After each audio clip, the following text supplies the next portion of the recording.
¿Lo creerías si te dijera que durante 15 años una simple empleada de limpieza fue ignorada, humillada y tratada como invisible, hasta que un día entró en la sala de juntas, puso sus documentos sobre la mesa y ante toda la directiva despidió al propio CEO? Y lo que reveló ese día simplemente destruyó la vida de mucha gente dentro de esa sala. ¿Quieres saber cómo sucedió todo? Pues quédate conmigo hasta el final, porque esta historia te demostrará que nunca, jamás, subestimes a quien no ves. Y mira, si te encantan las historias reales, emocionantes y que cambian vidas, pero antes de empezar, deja tu like, suscríbete al canal y activa la campanita para más historias como esta que te inspiran y emocionan.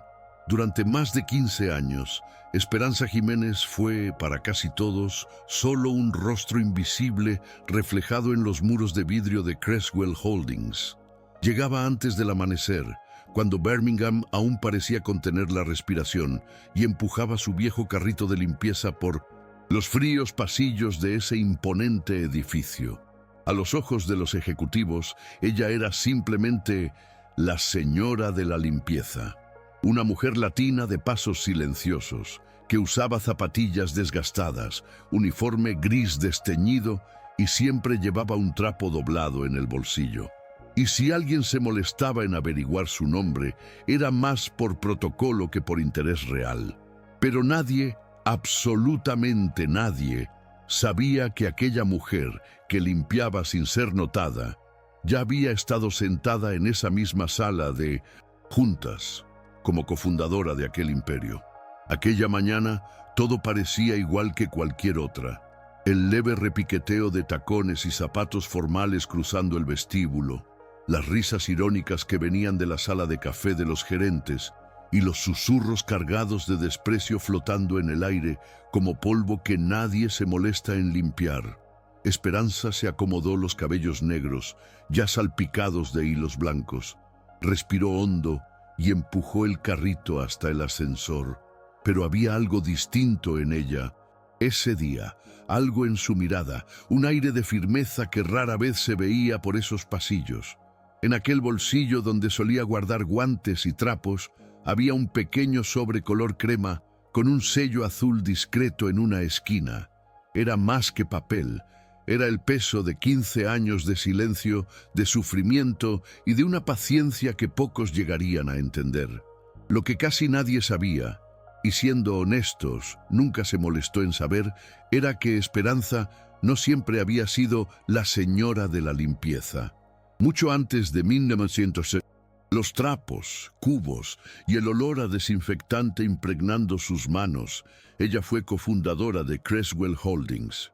Junto a su marido, Rolando Jiménez, sembró las semillas de aquel imperio cuando apenas era una idea garabateada en servilletas, en un café barato del centro de la ciudad. Por entonces no contaban con más que coraje, 2 cuadernos viejos y una computadora compartida que siempre se trababa. Fueron años de trabajo frenético, de noches en vela, de despertarse con más cuentas que soluciones. Pero cada contrato firmado, cada cliente ganado y cada camión saliendo con el logo de la empresa no solo llevaba mercancía, transportaba fragmentos de sus sueños compartidos, y fue precisamente por eso que cuando Rolando murió en aquel accidente de coche, del que ella aún no puede hablar sin que le duela el pecho, jamás imaginó que la mayor traición vendría no de la vida, sino de quien más confiaba, Curtis Banning, su socio. Curtis no necesitó mucho tiempo para revelar su auténtica cara. Bastaron unas semanas después del funeral para que documentos comenzaran a desaparecer, contratos se actualizaran misteriosamente y de pronto las reuniones se celebraban sin que su nombre apareciera en la lista de asistentes. Todo fue tan sutil, tan quirúrgico, que podría pasar desapercibido para cualquiera, menos para quien había construido esa empresa con sus propias manos. Esperanza lo notó cuando su correo electrónico fue desconectado. Lo notó cuando las contraseñas de los sistemas dejaron de funcionar. Lo notó cuando uno de los conductores, Un viejo amigo la encontró en el aparcamiento y con pena le dijo: «Doña Esperanza, están diciendo que usted ya no forma parte, que fue decisión del abogado. No sé bien, pero lo siento». Ese día, mirando aquel edificio gigantesco, donde cada ladrillo guardaba un pedazo de su historia, comprendió que, para ellos, ella ya era solo una viuda latina sin título, sin espacio. Pero lo que no sabían era que ella nunca había necesitado permiso para existir allí. En su primer año fuera de la estructura oficial de Creswell, Esperanza vivió lo que muchos llamarían un doble duelo, por la pérdida de su marido y por el cruel borrado de su propia historia. Pero es curioso cómo ciertas personas, al ser empujadas al fondo del pozo, descubren que saben construir escaleras donde solo hay muros.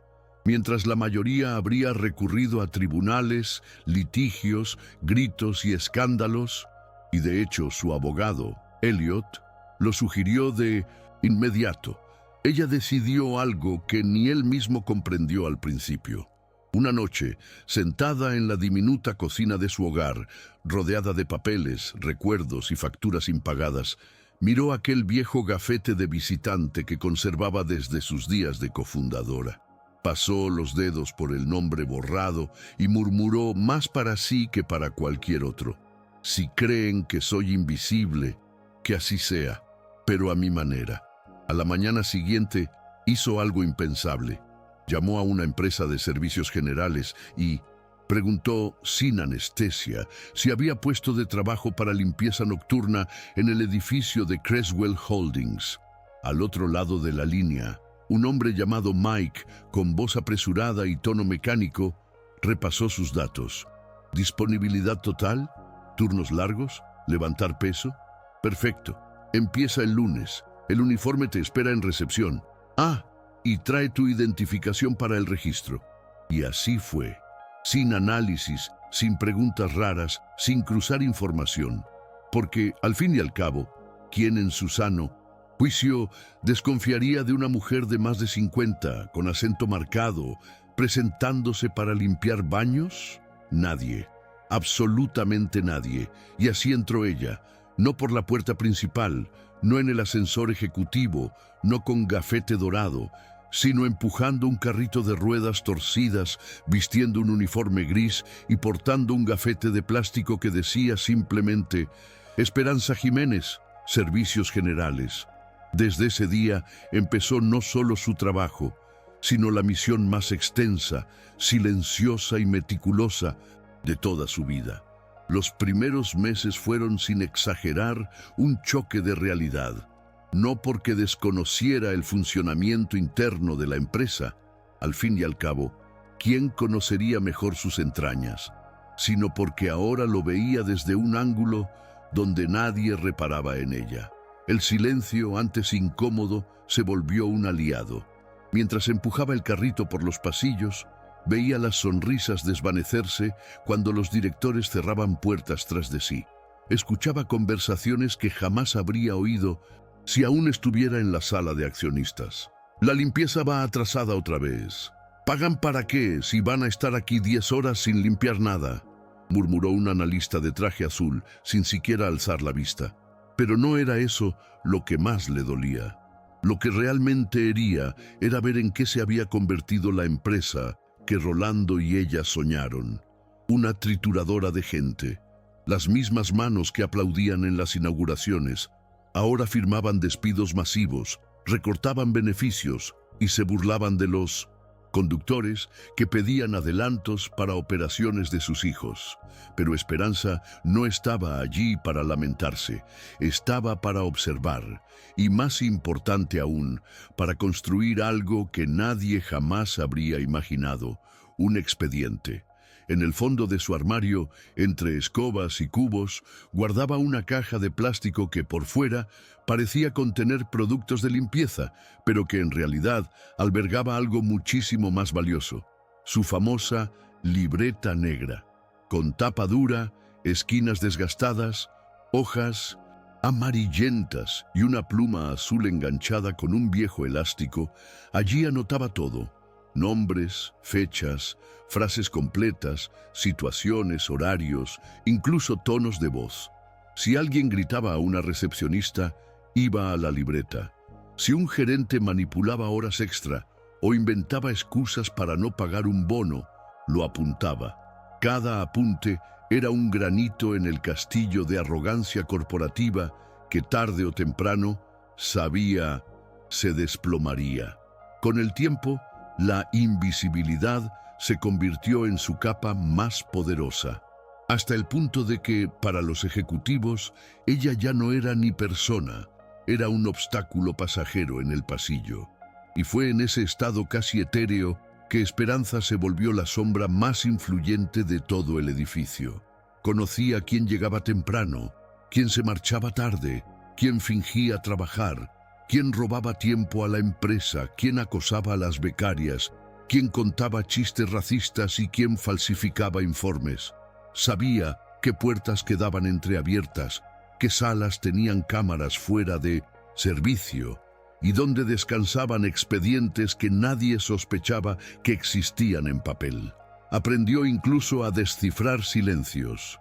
Una noche, al ver a Meredith Chandler, asistente del CEO, llorando en la sala de conferencias vacía, entendió que no todos estaban cómodos en aquel ecosistema de abuso. Y a diferencia de los demás, Meredith poseía algo que muchos habían perdido: conciencia. Y aquello, sin saberlo, la salvaría en el futuro. Cada apunte en la libreta llevaba fecha y a veces hasta pequeños croquis de las salas, señalando dónde yacían documentos confidenciales. Pero no se quedaba ahí. También hacía registros fotográficos furtivos con un viejo celular que ocultaba en el fondo del mandil. De madrugada, cuando todo el edificio dormía, entraba en oficinas, escaneaba contratos, descubría proveedores fantasma, detectaba desvío de fondos, manipulaciones de resultados e incluso fraudes fiscales millonarios. Y cuanto más pruebas reunía, más claro tenía que Curtis no era solo un traidor, sino el cerebro de un esquema que drenaba millones de la empresa que ella ayudó a edificar. Dinero robado al sudor de conductores, cargadores, almacenistas. El mismo dinero con el que luego despedían gente sin previo aviso o recortaban sus seguros de salud. Cada página de evidencias no solo mostraba cifras, revelaba rostros, rostros como el suyo.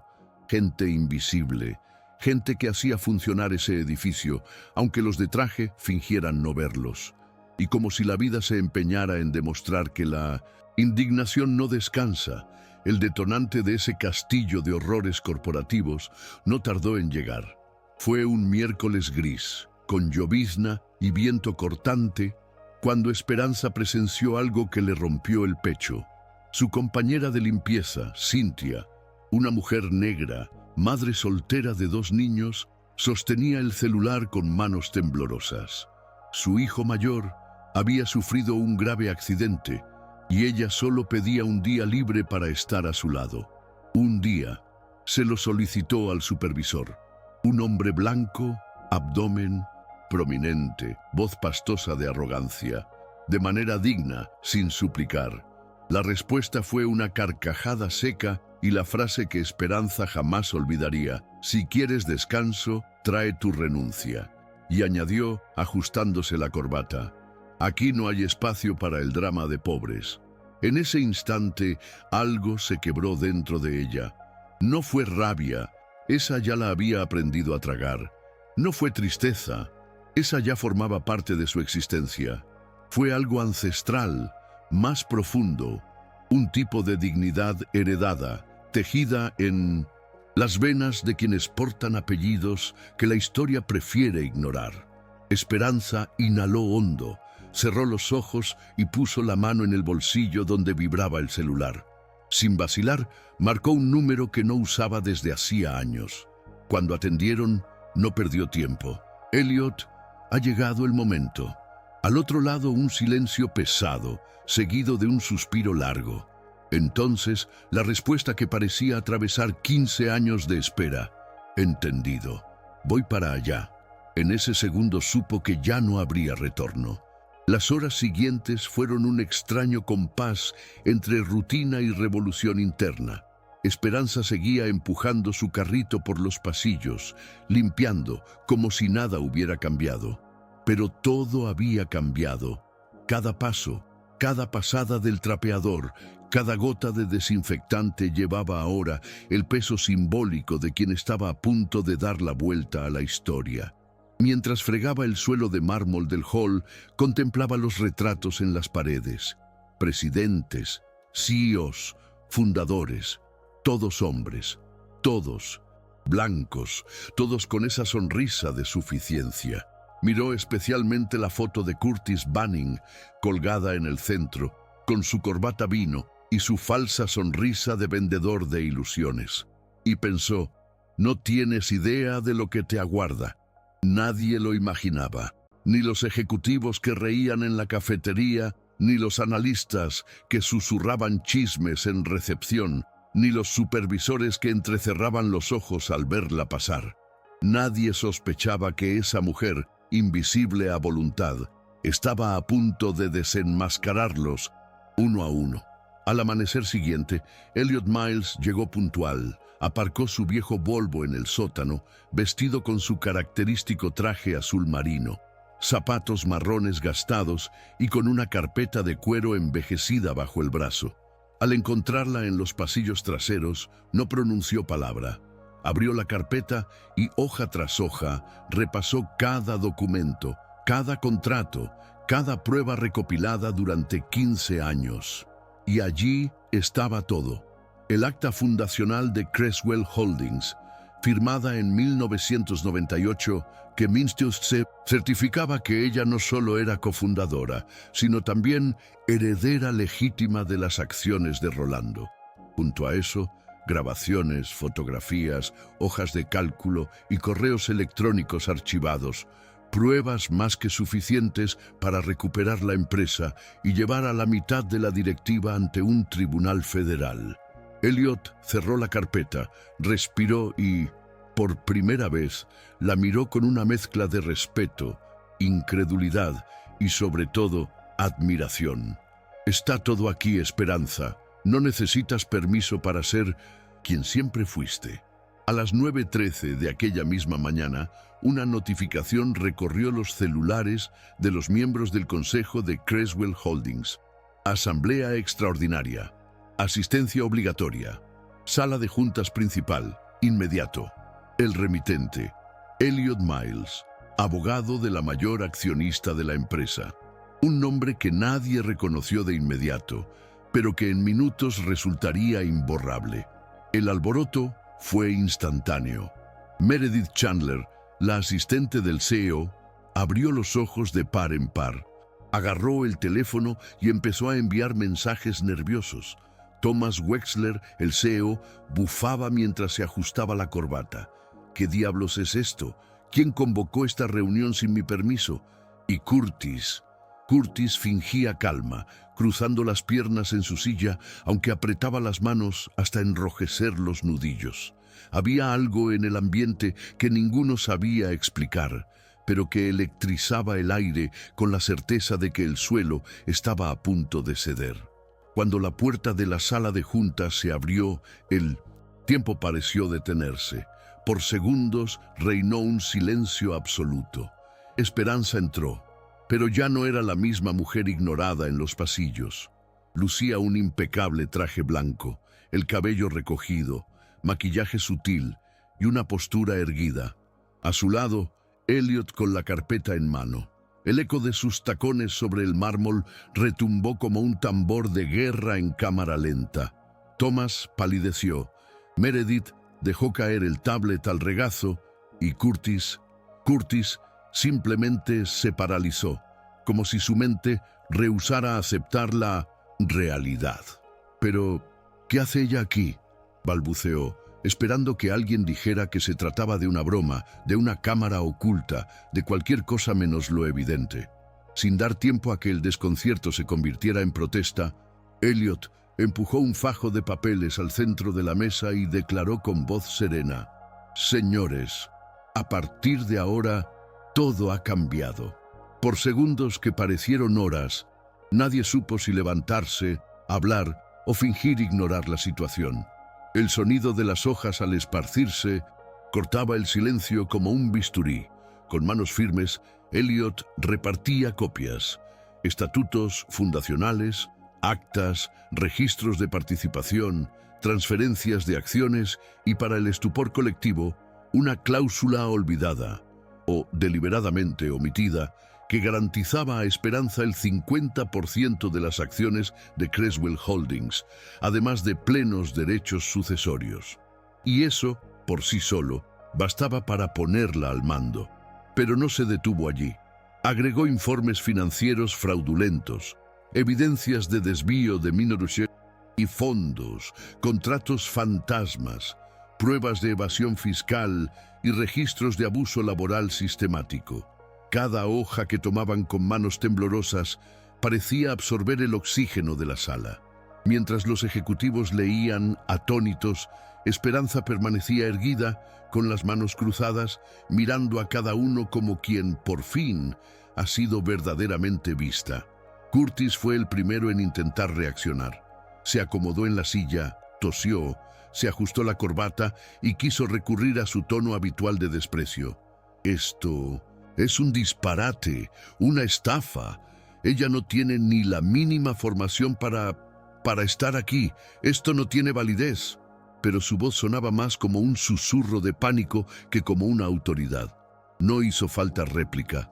Fue la propia Esperanza la que asestó el golpe final. Con calma heladora, deslizó un último sobresellado con el sello de la Agencia Tributaria y el Departamento de Justicia. Aquí están las denuncias ya registradas. Esto irá directamente a la Fiscalía si alguno de ustedes objeta lo que va a suceder. Respiró, enderezó los hombros y, sin variar el tono, pronunció las palabras que resonarían por décadas en aquel edificio.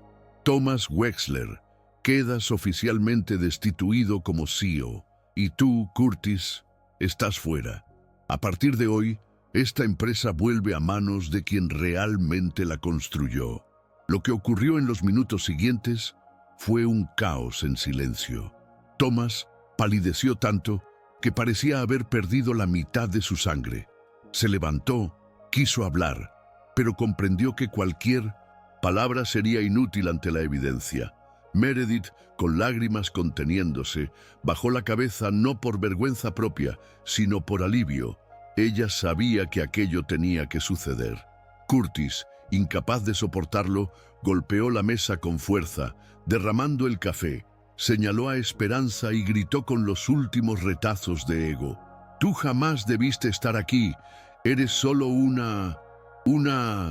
Y no pudo continuar, porque sabía que cualquier palabra sería sepultada por la verdad impresa ante sus ojos. Abandonó la sala dando portazo, tropezando con su propio orgullo, mientras miradas de choque, incomodidad y un tímido respeto se esparcían por la mesa. Fue en ese instante exacto que Esperanza comprendió que la verdadera victoria no residía en recuperar el poder, sino en el cambio que empezaba a germinar en las miradas de quienes la observaban. Cuando el último ejecutivo corrupto abandonó la sala, no con contratos, sino con su propia vergüenza, ella se sentó por primera vez en 15 años en el asiento principal de la mesa, aquel sillón que, irónicamente, jamás había sido diseñado para alguien como ella. Tomó el micrófono, presionó el botón y pidió convocar a todos los empleados al auditorio. Su voz, ignorada durante años, ahora retumbaba en el sistema de sonido de toda la empresa. Al mirar por la ventana los camiones entrando y saliendo, pensó: ellos erigieron muros. Yo construí puentes. Ahora es hora de cruzarlos. Cuando el auditorio se llenó, se percibían dos mundos en un mismo espacio. Al frente, filas de trajes caros, rostros tensos, ejecutivos tratando de entender cómo pasó aquello por debajo de sus narices. Al fondo, conductores, almacenistas, recepcionistas, personal de limpieza, gente que jamás había sido llamada a una reunión en aquel lugar. Y allí estaba ella de pie en el escenario, micrófono en mano, contemplando no solo a esas personas, sino su propia historia reflejada en cada rostro, cada mano callosa, cada mirada cansada que, aún sin saberlo, siempre sostuvo la empresa. Inspiró hondo, ajustó el blazer blanco y comenzó. Mi nombre es Esperanza Jiménez. Algunos quizá me conocían como la señora de la limpieza. Y si me permiten, quiero decir algo. Esta empresa no la construyeron quienes visten traje. La construyeron ustedes, con sus manos, cargando cajas, conduciendo camiones, limpiando, haciendo posible este lugar cada día. El silencio fue absoluto, pero no de miedo. Fue un silencio de reconocimiento. Luego anunció sin rodeos. Todos los contratos se revisarían. Quienes fueron despedidos injustamente recuperarían su empleo. A quienes les robaron horas extra se les pagaría lo adeudado. Los seguros de salud se restituirían. Los salarios de base se ajustarían. Y sobre todo, cualquier jefe que incurriera en acoso, racismo o explotación quedaba fuera de Creswell Holdings. No era solo un cambio administrativo, era el inicio de una revolución silenciosa, tejida por quienes jamás tuvieron voz. Al terminar, nadie aplaudió de inmediato. Todos necesitaban unos instantes para asimilar la realidad. Entonces empezó un tímido aplauso al fondo, luego otro y otro más, hasta que el auditorio estalló en vítores, lágrimas y abrazos. Esperanza sonrió, contuvo el llanto y pensó: a veces, quien barre el suelo es quien construyó la casa.